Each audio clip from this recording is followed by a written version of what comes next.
자, 이렇게 하나님에 대해서 부정하고 반역하는 것, 메시아에 대해서 부정하고 반역하는 것은 역사적으로 언제나 있어 왔습니다. 특별히 예수님 당시에 예수님을 십자가에 못 박은 사건은 그 절정이라고 할 수 있죠. 또 그 절정은 언제 또 오게 되냐? 우리 주님 재림하실 때 이 세상은 하나님을 부정하고 메시아를 부정하고 하나님이 예수님이 재림은 언제, 재림은 무슨 재림? 그냥 세상은 그냥 그대로 있는 거지. 그러면서 재림을 부정하고 심판을 부정하는 이런 시대가 올 것입니다. 그래서 이 악의 세력들은 항상 하나님 편에 있는 자, 메시아를 의지하는 자들을 핍박해 왔어요. 아주 모질게 핍박을 했습니다.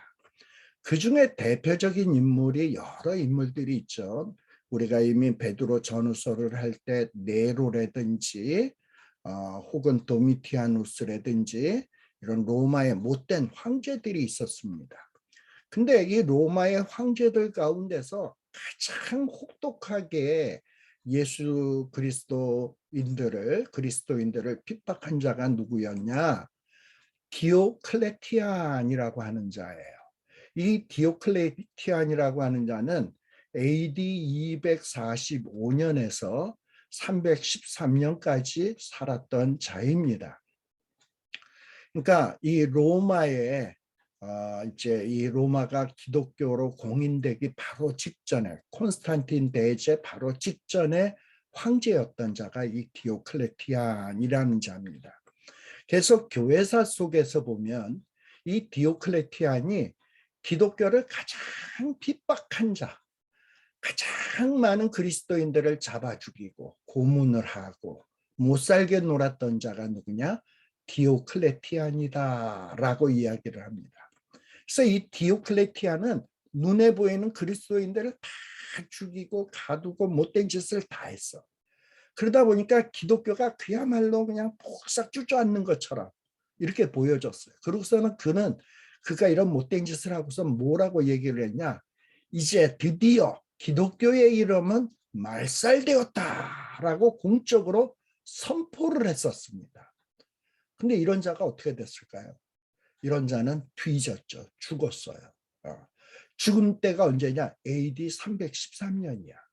디오클레티안이 이제 기독교는 말살되었어. 기독교의 이름도 말살되었어라고 선포를 했는데 이 디오클레티안이 죽자마자 AD 313년에 이 콘스탄틴 대제가 이 디오클레티안에 의해서 아주 초토화됐던 이 로마를 기독교 국가로 선포를 해버렸습니다. 기독교가 그리스도의 교회가 이 로마를 정복한 사건이 디오클레티안이 죽자마자 이루어지게 된 거예요. 놀랍지 않습니까? 이걸 누가 감히 상상이나 했을까요? 여러분, 세상의 왕들, 제도, 철학, 사조들 이런 것들이 다 하나님과 그리스도를 대적할 거예요. 그리고 자기네들이 뭔가 그 대적해서 업적을 세우면 우리가 하나님을 이겼다, 메시아를 이겼다 하고 호언장담을 하게 될 것입니다. 그리고 하나님이 세우신 법칙, 기준들을 다 무시하고 부정할 거예요. 그런데 이것이 과연 그렇게 될까요? 결국은 다 이들은 하나님의 진노에 의해서 무너지고 말 것이다. 그리고 결국은 어떻게 되냐? 하나님이 세우실 메시아가 이 온 우주 만물의 왕으로 등극하게 될 것이다. 이게 하나님의 법칙이고 이것이 진리예요. 세상의 군왕들은 우리가 그 결박을 벗어버리자, 맨 것을 끊어버리자, 그리고 끊고 막 결박 벗어버리고 자유다 하고 막 이렇게 좋아라 할지 모르지만 이런 자들의 모습을 하늘에 계신 자가 보시고 어떠하신다? 웃으신다. 저희를 비웃으신다. 그리고 그때 하나님이 불을 발하며 진노하신다.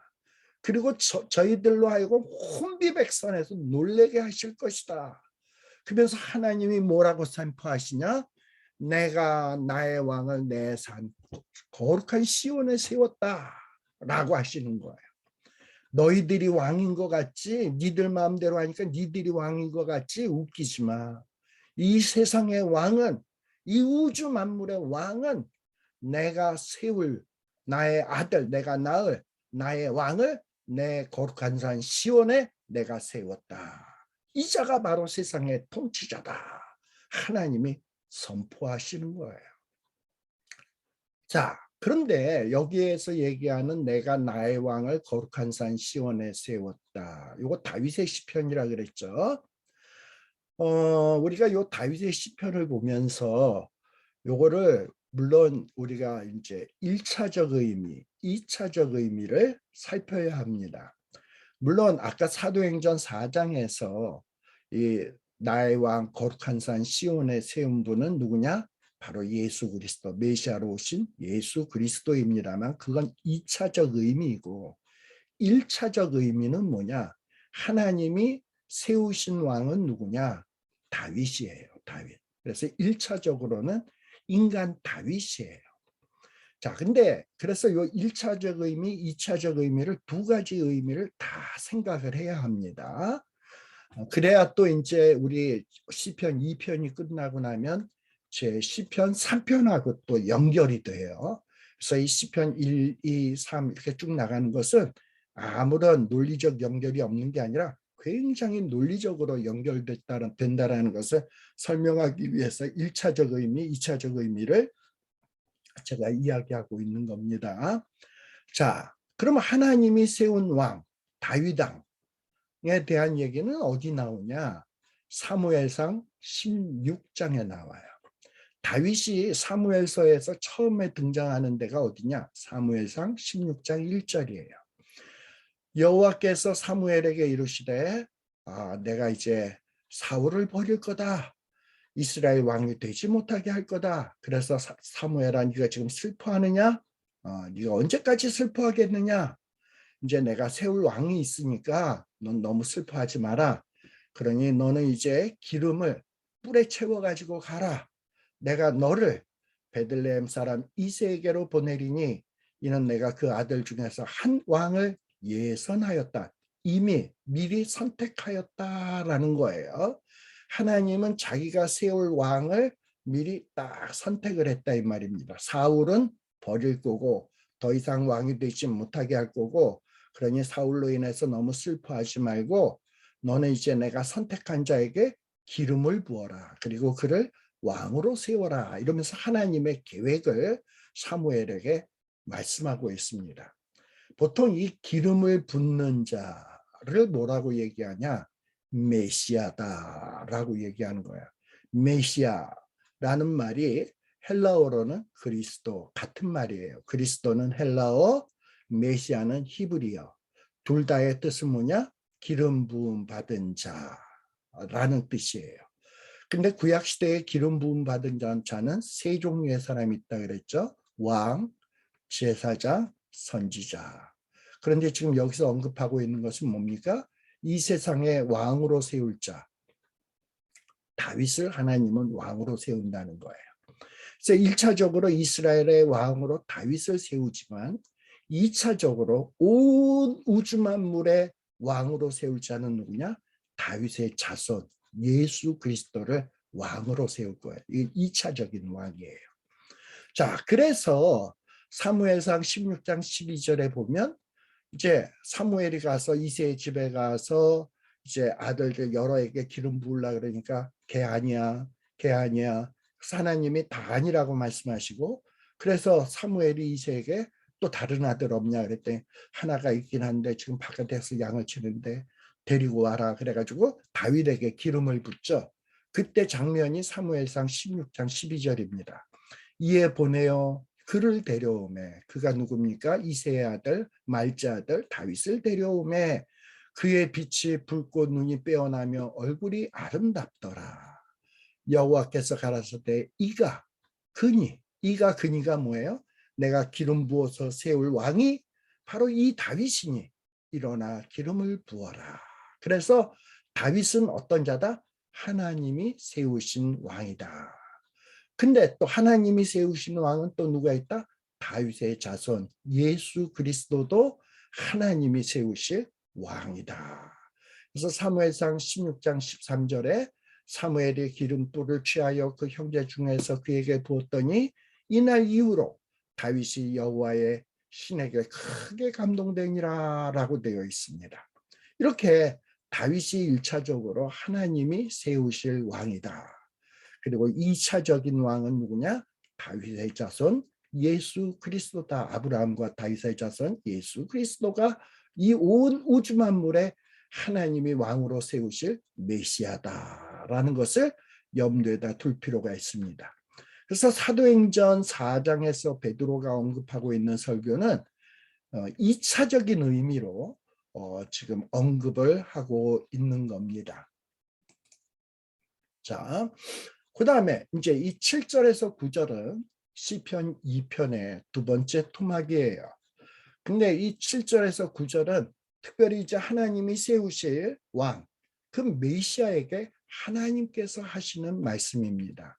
뭐라고 얘기하냐? 시편 2편 7절에 보면 내가 영을 전하노라 이러면서 여호와께서 내게 이르시되 메시아 기름 부음 받은 자 1차적으로는 누구라고요? 다윗. 다윗에게 이르시되 너는 내 아들이라 오늘날 내가 너를 낳았도다. 여기서 낳았도다라는 말은 여자가 아기를 낳듯이 낳았도다라는 게 아니에요. 하나님은 육체를 입으신 분이 아니잖아. 뭐 하나님이 또 그렇다고 성이 여성이 아니잖아. 그래서 어떤 또 페미니즘 성경학자들은 뭐라 그러냐? 야 시편 2장 7절 봐봐.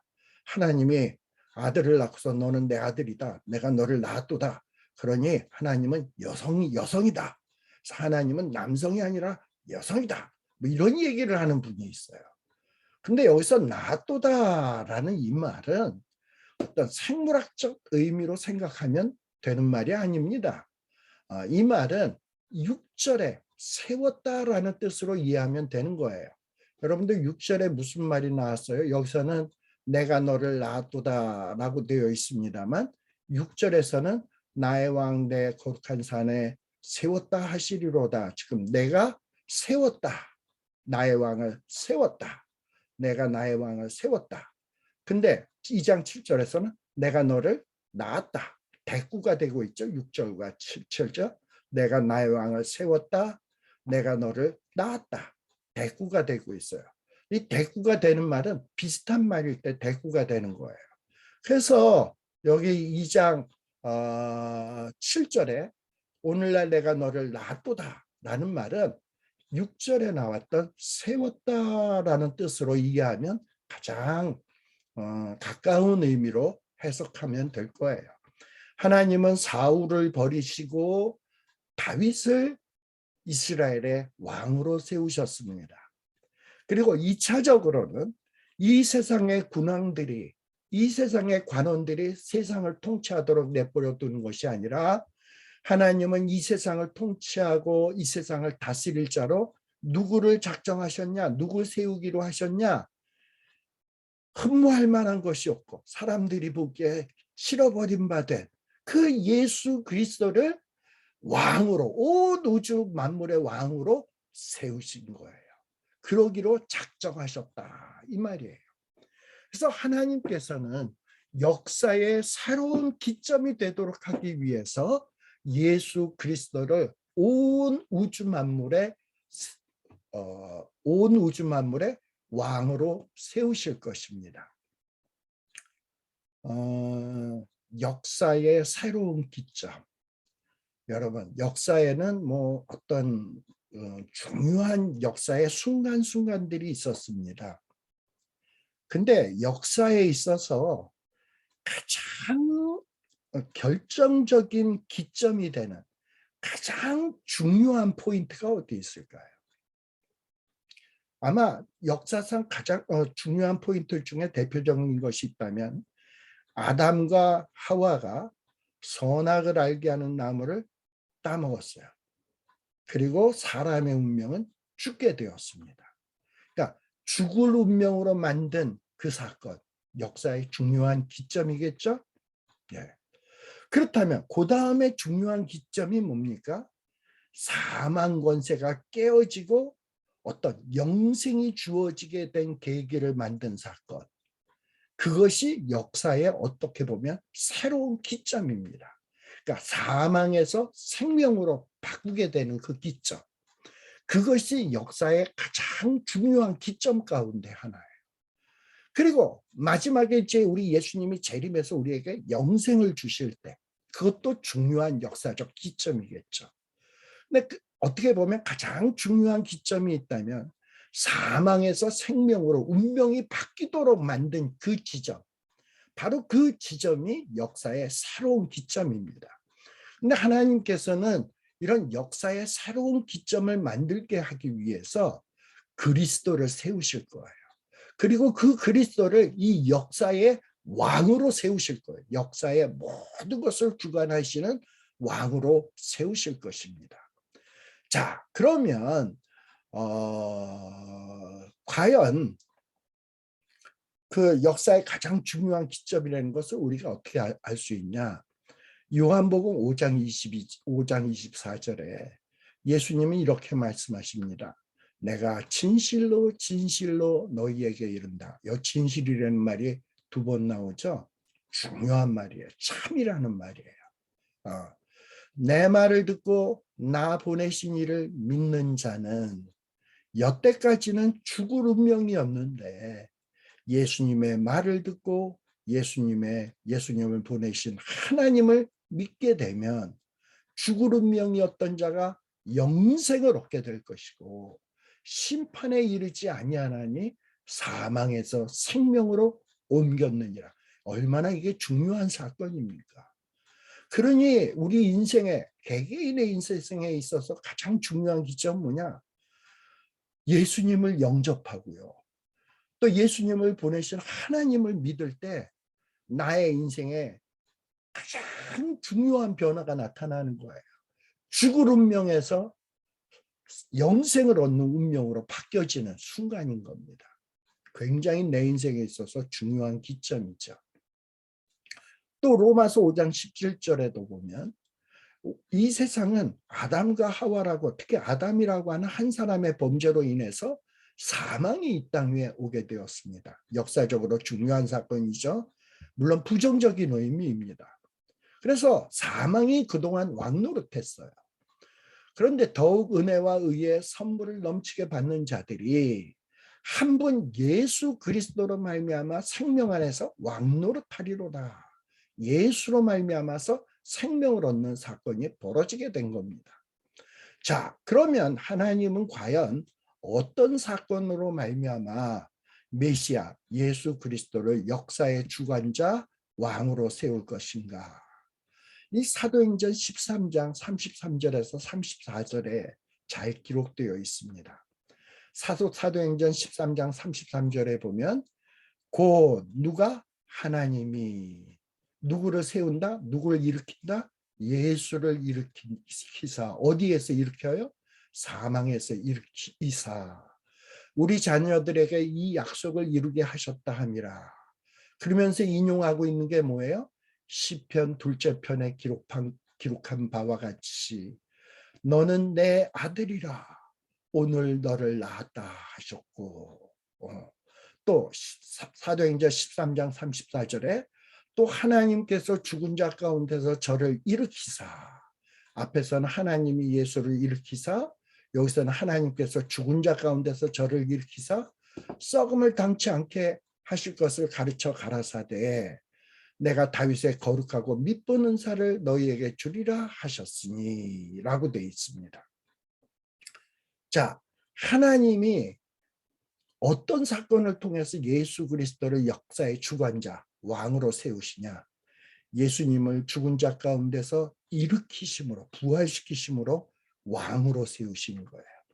사망 권세를 깨뜨린 왕, 영생을 주관할 왕으로 예수 그리스도를 세우신 사건이 뭐냐 하면 부활의 사건이에요. 여러분, 역사의 알파와 오메가, 시작과 끝을 다 주관하려면 죽음의 지배를 받으면 안 돼. 죽은 자가 뭐 알파는 할 수 있어도 오메가를 죽었는데 오메가를 어떻게 지배할 수 있겠습니까? 살아야지. 그러니까 역사의 시작과 마지막을 다 주관하려면 죽음의 역사 속에서 어느 한순간에 죽어버리면 안 돼. 죽음의 지배를 받으면 안 돼. 죽음을 극복해야만 합니다. 바로 하나님께서는 메시아 예수 그리스도를 역사의 주관자로 삼게 하기 위해서 십자가에 못 박혀 죽은 것 같았으나 예수님을 부활시켜서 죽음을 극복해서 영생의 존재로 만드셨어요. 그리고 예수 그리스도를 믿는 자들에게도 어떻게 하냐? 영생을 얻게 하고 심판에 이르지 않느냐는, 사망에서 생명으로 옮기는 이런 내 인생의 중요한 변화를 나타나게 하셨습니다. 이게 하나님이 하신 일이에요. 그래서 이것이 역사적인 사건입니다. 그러면서 이 하나님께서는 메시아를 알파와 오메가, 역사의 알파와 오메가의 왕으로 세우면서 뭐라고 얘기했냐? 2장 8절에 너는 내게 구하라. 내가 열방을 유업으로 주리니 내 소유가 땅끝까지 이르리로다. 예수님을 십자가에 못 박을 때 헤롯이 본디오 빌라도가 세상을 지배하는 것 같았습니다. 그러나 그들이 예수님을 십자가에서 죽였지만 하나님은 예수님을 일으키시고 결국에는 이 열방을, 세상 왕들이 다스리는 이 열방을 세상 왕들에게 주는 것이 아니라 하나님이 세우신 그 메시아에게 열방을 유업으로 줄 것이고 그 메시아의 소유가 땅끝까지 이르게 된다. 즉 그리스도의 통치는 땅끝까지 미치게 될 것이다 라는 거예요. 그리고 예수님이 이러한 권세를 가지고 철장으로 세상에서 군왕 노릇하고 관원 노릇하고 하나님을 부정하고 대언망독하게 지멋대로 살던 자들을 어떻게 하냐? 깨뜨린다. 어떻게 깨뜨린자? 질그릇같이 부수리라. 자, 여기서 대조가 되는 말이 있죠. 철장, 질그릇이라는 말이 있어요. 질그릇은 약한 것을 보여주는 말입니다.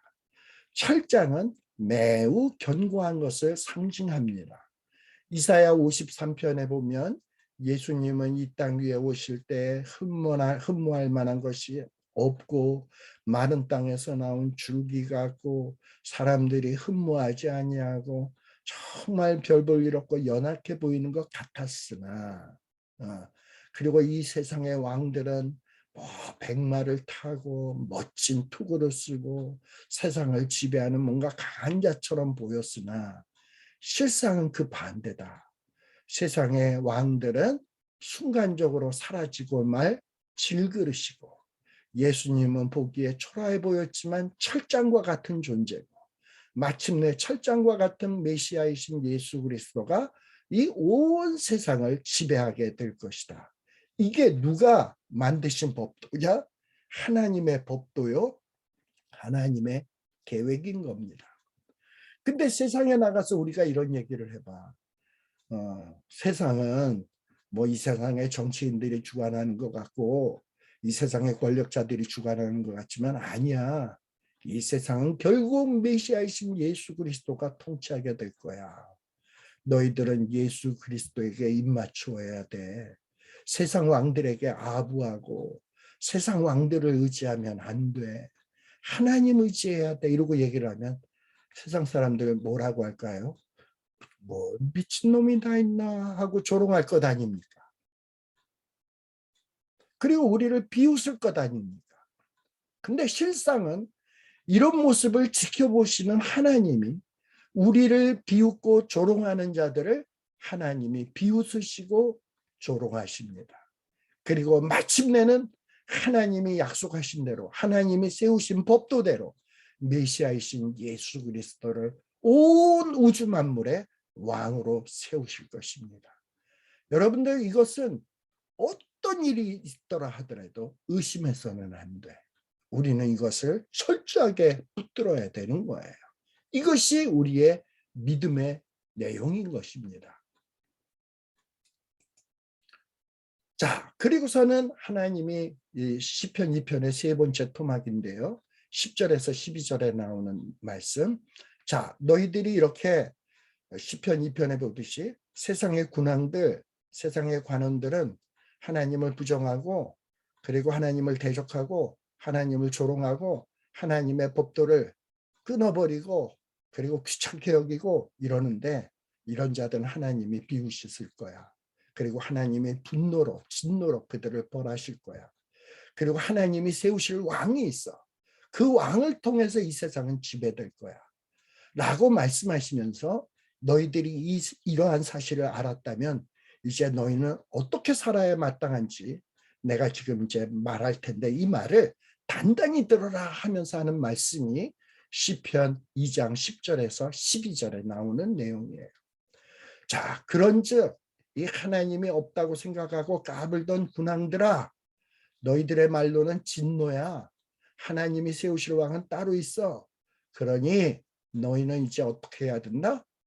지혜를 얻어야 된다.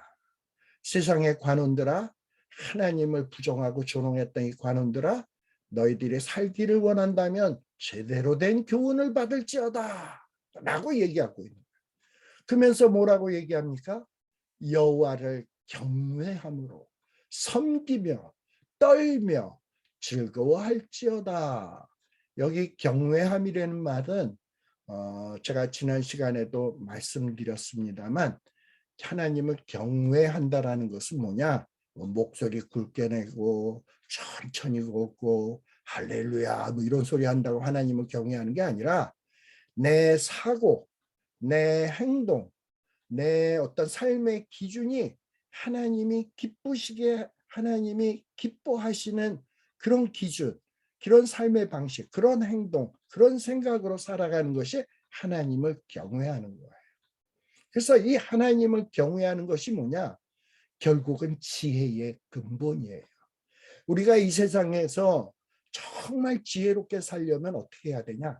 나를 기쁘게 하고 내 말초신경을 기쁘게 하고 그리고 또 뭐 내가 어떤 특별히 얻어먹을 것이 있는 사람을 기쁘게 하고 뭐 이렇게 사는 게 지혜로운 삶이 아니라 내가 이 세상에서 가장 지혜롭게 사는 방법은 뭐냐? 나를 창조하신, 나를 만드신, 나를 조성하신 그 하나님이 기뻐하시는 생각, 그 하나님이 기뻐하시는 삶의 방식, 그 하나님이 기뻐하시는 삶의 행동으로 사는 것. 그렇게 살아야지. 그래야 내가 복된 인생이지. 하나님이 인정하는 인생이지. 하나님이 축하하는 인생이지. 그러고 사는 것이 지혜로운 삶이에요. 바로 이런 지혜를 얻으라는 거예요. 세상의 관원들아 교훈을 받을지어다. 이것이 진정한 교훈이에요. 그래서 하나님을 경외하고 하나님을 기쁘시게 하고 또 하나님을 주기적으로 또는 매일마다 새벽 예배, 큐티 이런 걸 통해서 하나님과 교제하며 또 하나님 앞에서 정말 하나님의 그 영광 앞에서 나의 부족함을 느끼면서 떨며 회개하기도 하고 눈물도 하며 또 하나님의 은혜를 깨닫고서 막 즐거워서 찬양도 하면서 이루고 살아가라는 거예요. 그리고 또 뭐 하냐? 이렇게 하나님만 경외하고 섬기고 떨며 즐거워하면 되느냐? 아니다. 하나님이 세우실 아들에게 입맞추라라는 거예요. 하나님은 이 세상을 누굴 통해서 통치하기로 계획했냐? 누굴 통해서 사망에서 생명으로 옮기기로 하나님이 계획하셨냐? 메시아를 통해서 구원 사역을 이루기로 작정하셨어요. 그래서 그것을 율법에서 보여주시고 선지서에서 보여주시고 지금 시편 2편과 같은 시가서에서 보여주시고 했어요. 그래서 메시아를 통해서 하나님은 이 세상을 주관해 나가실 겁니다. 그러니 우리가 지혜롭게 사는 방법, 정말 올바르게 사는 방법은 뭐냐? 하나님을 인정하고 하나님이 세우실 그 메시아를 인정하는 거예요. 그 아들을 인정하는 거예요. 특별히 여기에서 입맞추라라고 돼 있는데요. 이 입맞추라라는 말이 히브리어로 보면은 나샤쿠라는 말이 나와 있어요. 나샤쿠. 자, 근데 이 나샤쿠라는 이 말은 나샤크에서 나온 말이에요. 근데 이 말의 뜻은 원어적 뜻은 어떤 뜻이 있냐? 여러 뜻이 있는데 우리는 입 맞추라 그러면 어떤 키스한다 이렇게 되어 있는데, 이 나샤크에 담고 있는 뜻은 뭐냐? 수용, 영접, 그리고 충성의 의미가 있어요. 자, 그래서 영어 어떤 다른 영어 성경 번역에 보면 그 아들에게 입 맞추라라는 말이 입 맞추라가 아니라 어떻게 기록되어 있냐면 kiss his feet라고 되어 있어요. 그 발에 키스해라. 그의 발에 키스해라. 즉 무슨 얘기냐? 우리가 전쟁을 하게 되면 전쟁에서 이긴 왕이 있고 진 왕이 있잖아요. 패전국의 왕이 있어요. 그럼 그 패전국의 왕은 납작 이긴 왕 앞에 엎드려집니다. 그리고서는 그 이긴 왕의 발에 가서 발을 할 듯이 입을 맞춰요. 그 말의 뜻은 뭐냐? 나는 당신을 나의 왕으로 수용합니다. 이제 나는 당신에게 충성하겠습니다. 나는 당신을 영접합니다. 라는 말이에요. 바로 그래서 여기 입 맞추라라는 말은 예수님 우리 뽀뽀 한번 해요 하고 예수님과 쪽 하고 뽀뽀하는 게 아니에요. 이 아들에게 입 맞추라라는 말은 예수님께 충성하겠다고 다짐을 해라. 예수님을 영접하겠다고 다짐을 해라. 예수님을 역사의 주관자 왕으로서 네가 받아들여라 라는 거예요. 바로 이것이 그 아들의 입 맞추라라는 말이에요. 또는 요 나샤크의 말은 어떤 뜻이 있냐면 딱 찰떡같이 달라붙어라 라는 말이에요. 수용, 영접. 즉 이제는 네 삶을 네 멋대로 네 소견에 오른 대로 사는 것이 아니라 예수님을 네 인생의 주관자로, 네 삶의 주관자로 예수님 편에 딱 달라붙어라. 그래서 예수님의 생각이 내 생각, 예수님의 계획이 내 계획, 예수님의 분노가 나의 분노, 예수님의 기쁨이 나의 기쁨. 그래서 예수님에게 찰떡같이 붙어 있으라 이 말이야. 만일에 그렇지 않으면 어떻게 된다? 진노하심으로 너희가 길에서 망하리니 그 진노가 급하심이라. 이렇게 여호와를 의지하는 자, 여호와께서 세우시는 그 메시아를 의지하는 자는 어떻다? 다 복이 있도다. 그러니까 복이 있도다가 뭐라고 했다고요? 아슈레이. 바라크가 아니라 아슈레이. 즉 하나님이 축하할 만한 인생이다. 하나님이 인정하는 인생이다라는 거예요. 이게 복인 거예요. 여러분 아무리 사람들이 부러워하고 인정해도 하나님이 축하하고 하나님이 인정해 주지 않는다면 그 인생은 망하는 인생입니다.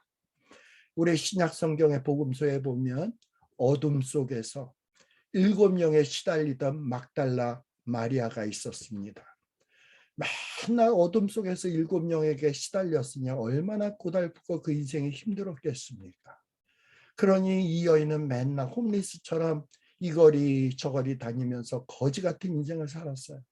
그러면서 사람들에게 맨날 동전 한 푼 막 달라, 동전 한 푼 좀 달라, 막 달라고 애원했던, 그래서 막 달라는 아닙니다. 막 달라 그러면서 살던 그런 마리아였습니다. 근데 줘도 뭐 동전 얻어서 뭐 맛있는 거 사 먹어도 만족이 있나? 어둠 속에서 7명에 시달리는데 만족이 없던 여인이었습니다. 그런데 예수 그리스도를 발견했습니다. 예수 그리스도의 발 앞에 엎드렸습니다. 예수 그리스도의 발 앞에 키스를 했습니다. 그리고 이제 예수님을 왕으로서 영접했습니다. 예수님에게 딱 달라붙었습니다. 그랬더니 막달라 마리아의 인생이 어떻게 되었냐? 변화되었습니다. 변화되었습니다. 여러분, 이 세상의 왕들이나 이 세상에 사는 모든 인생들은 끊임없이 성경 말씀을 통해서 하나님의 말씀을 통해서 하나님의 말씀을 숙고하고 묵상하고 자꾸 읽고 묵상하라는 이런 권고를 받습니다. 왜 그렇습니까? 하나님을 경외하는 삶, 하나님을 기쁘시게 하는 삶을 살려면 하나님이 뭘 어떻게 해야 하나님이 기뻐하시는지 싫어하시는지를 알아야 될 것 아니에요. 그러려면 말씀을 알아야 말씀을 통해서 이거 하나님이 기뻐하시는 거구나, 이런 거구나, 하나님이 싫어하는 거는 이런 거구나 하고서 말씀을 알아야 하나님을 기쁘시게 할 수 있고, 말씀을 알아야 하나님을 경외할 수 있고, 또 말씀을 제대로 알게 되면 우리 아까 얘기했습니다만 율법, 선지서, 시가서가 다 누구를 바라본다고요? 믿음의 주여 예수 그리스도를 바라보게 한다 그랬잖아. 말씀을 제대로 알면 예수 그리스도를 바라보게 돼 있어요. 하나님이 예수 그리스도를 통해서 나를 구원하실 것이고 예수 그리스도를 통해서 이 세상을 주관하실 거구나. 그러니 나는 그냥 예수님에게 딱 달라붙어 있으면 되겠구나. 예수님에게 딱 달라붙으면 믿음의 주고 온전케 하시는 예수님이시구나. 이것을 안단 말이죠. 그리고 그 예수님을 주로 섬기라는 거예요. 히브리어로는 아바드라는 말을 쓰고 있습니다. 아까 키스, his feet라는 말을 했어요. 아바드라는 말 속에는 이 속국 전쟁에서 진 사람들이 점령군, 승리한 왕에게 복종하는 의미, 승리한 왕의 발에 키스한다라는 의미가 있어요. 그리고 그분을 충성스럽게 받드는 게 아바드예요.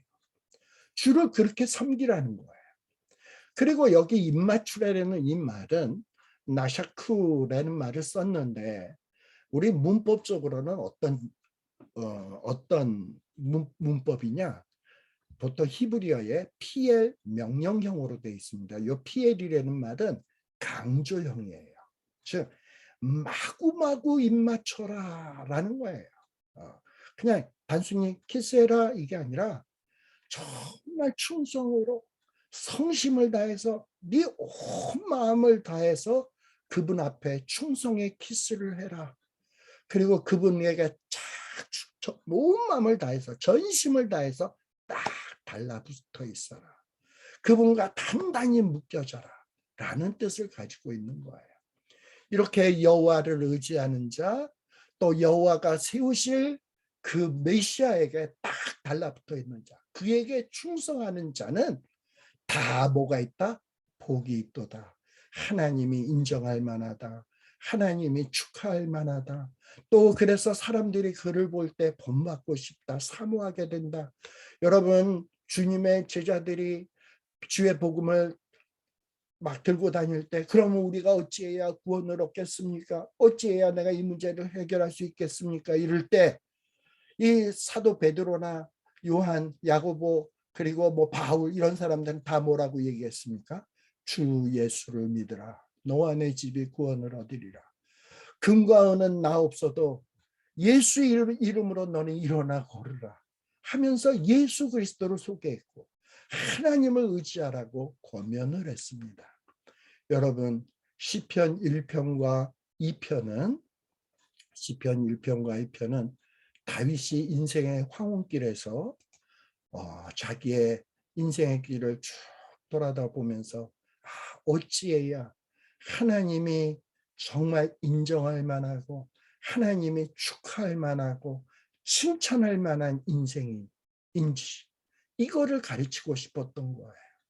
다윗이 생각할 때 하나님이 인정하고 하나님이 축하하는 것이 가장 복되다라는 것을 뭐 물질적으로 또 권력을 갖고 자식 잘 되고 그 어떤 것보다도 하나님이 축하하고 하나님이 인정하고 하나님이 보증하는 그 삶, 그 삶을 사는 인생이 가장 복된 인생이라는 것을 철저히 깨닫고 이것을 내 자녀, 내 사랑하는 백성, 내 이웃들이 좀 알았으면 좋겠다. 그리고 이 내용을 좀 잊지 않았으면 좋겠다. 그러려면 내가 이것을 노래로 만들어야지. 그래서 늘 생각나도록 해야지. 입에서 흥얼거리도록 해야지. 해가지고 시편 1편과 2편의 말씀을 기록한 거예요. 그리고 우리에게 지금 전달해 주고 있는 겁니다. 여러분들의 남은 인생 사시는 동안 시편 1편과 2편을 늘 머릿속에 기억해 주십시오. 복 있는 사람은 악인의 꾀를 쫓지 아니하며 죄인의 길에 서지 아니하며 오만한 자의 자리에 앉지 아니하고 오직 여호와의 율법을 즐거워하여 그 율법을 취하러 묵상하는 자로다. 저는 시냇가에 심은 나무가 시절을 쫓아 과실을 맺으며 그 행사가 다 형통하리로다. 그러나 악인은 그렇지 않으며 바람에 나는 겨와 같도다. 이러면서 이 시편 1편을 줄줄줄 외우시고 또 시편 2편에 보게 되면 뭐라고 돼 있었습니까? 우리 앞에서 봤듯이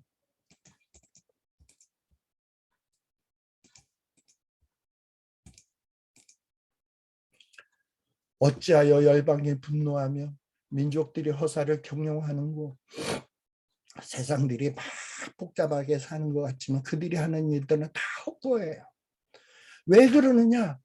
그들은 하나님이 세우신 법도를 인정 안 해. 법도를 세우신 하나님을 부정해. 그리고 하나님을 대적해. 그리고 하나님이 맨 것, 그 율법을 부정하고 그 법도를 벗어버려. 그러면 그들이 잘 될까요? 아니요. 하나님은 그들을 비우십니다. 그리고 그들을 진노하십니다. 분을 바랍니다. 그러면 이 세상은 어떻게 해야 올바른 통치가 이루어지냐? 하나님이 왕을 세우실 거예요. 그분을 통해서 사망 권세가 무너지고 생명, 부활 생명의 영생의 그 생명이 이루어지게 될 거예요. 그리고 그분을 역사의 주관자로 삼으실 겁니다. 그러면서 말씀하시기를 너희는 그분을 경외해라. 그분에게 딱 달라붙어 있어라. 그에게 입 맞추어라. 안 그러면 너희들이 진노하심으로 길에서 망하게 된다.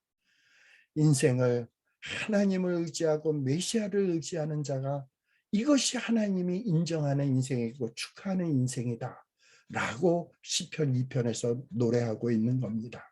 이 시편은 늘 머릿속에 염두에다 두면서 저와 여러분이 나머지 인생 속에서 정말 하나님의 축하받을 만한 삶, 우리의 인생의 마지막에 숨을 거두는 그 순간에 하나님께서 천군 천사를 보내서 나를 영접하시면서 착하고 충성된 종아 이러면서 이제 우리의 눈에 눈물을 씻어주시면서 우리를 어루만져 주시면서 이제 나와 영원한 즐거움에 참여하자꾸나 하고 우리를 안아주시는 이런 성공된 인생을 사시는 저와 여러분이 되시기를 간절히 바랍니다. 그저 세상에 왕들이, 관원들이, 부자들이, 권력자들이 잘 사는 거 보면서 헬렐레 하고 침 흘리면서 거기에 떡고물이라도 얻어먹으려고 줄줄줄줄 끌려다니는 어리석은 인생 되지 마시고 주 예수께 입 맞추시고 주 예수께 딱 달라붙으시고 하나님의 법도와 교훈을 나의 복된 것으로 받아들이고 사시는 저와 여러분들이 되시기를 간절히 기원합니다. 기도드리겠습니다. 하나님 아버지 감사드립니다. 귀한 시편의 2편의 말씀을 주심을 감사드립니다. 우리가 그동안에 시편의 2편의 말씀을 읽으면서도 이것이 뭔 뜻인지 모르고 그냥 휙 지나가면서 읽었습니다.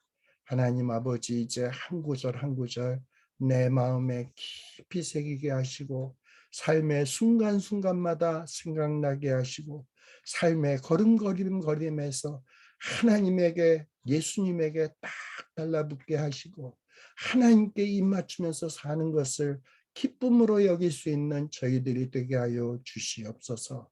그리하여 우리의 인생의 마지막 날에 내 인생은 내가 경영했던 것은 다 허설하다, 헛되고 헛되도다 하고 후회하는 인생 되지 말게 하여 주시고 이제 내가 달려갈 길을 마치고 믿음을 지켰으니 이제 후로는 의의 면류관 생명의 면류관이 나를 기다리는도다.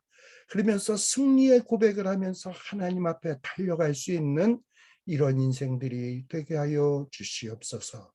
예수님 이름으로 간절히 기원드리옵나이다. 아멘. 자, 이상으로서 오늘 성경 공부를 마치도록 하겠습니다.